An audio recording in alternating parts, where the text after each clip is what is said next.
Et c'est pour ça qu'au bout d'un moment, nous devons absolument avoir un discernement. Nous devons absolument essayer de savoir qu'est-ce que c'est que cette parole de Dieu et où se trouve cette parole de Dieu. Je vais vous citer d'abord ces 3 versets qui montrent qu'on ne peut pas interpréter la Bible personnellement comme on veut. Moi, l'enseignement que je vous donne, c'est pas l'enseignement que je veux. Moi, je vous donne l'enseignement que l'Église catholique nous donne depuis 2000 ans. Et la raison, c'est laquelle? Parce qu'il y a aussi ce passage de Actes, au chapitre 8, qu'on commence à connaître, j'espère. Acte 8, c'est l'eunuque éthiopien. Et il y a un eunuque éthiopien qui se balade. Un ange du Seigneur adressa la parole à Philippe, le diacre Philippe. Les diacres qui ont été donc ordonnés diacres dans Actes au chapitre 7. Si mes souvenirs sont bons. Non, c'est au chapitre 6, pardon. Institution des diacres.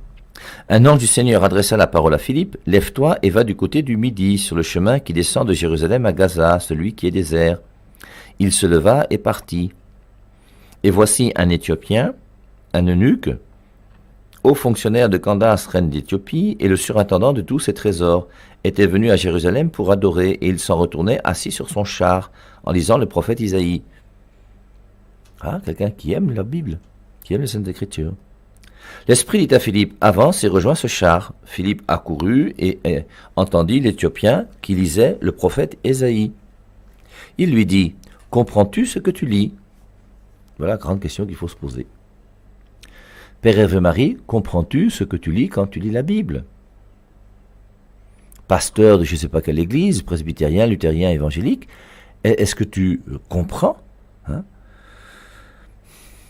bien la Bible lorsque tu la lis? Pasteur Marcelo Tunasi, comprends-tu la Bible lorsque tu la lis? Et ce qui est bizarre, c'est que chacun d'entre nous, nous allons lire la Bible et nous allons avoir des interprétations différentes. C'est pour ça que je vous rappelle que la Bible est un livre dangereux. Je reprends, la Bible est un livre dangereux.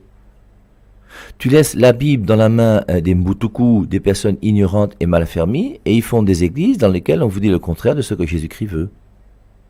Je prends un exemple, l'exemple que je vous prends régulièrement, c'est ce père de famille qui est entré dans une nouvelle église, et depuis qu'il est dans la nouvelle église, il a dit à son fils, si tu ne rentres pas dans mon église, je ne te paye pas ta scolarité. Bien, ce n'est pas chrétien. C'est quelque chose qui ne vient pas de Dieu.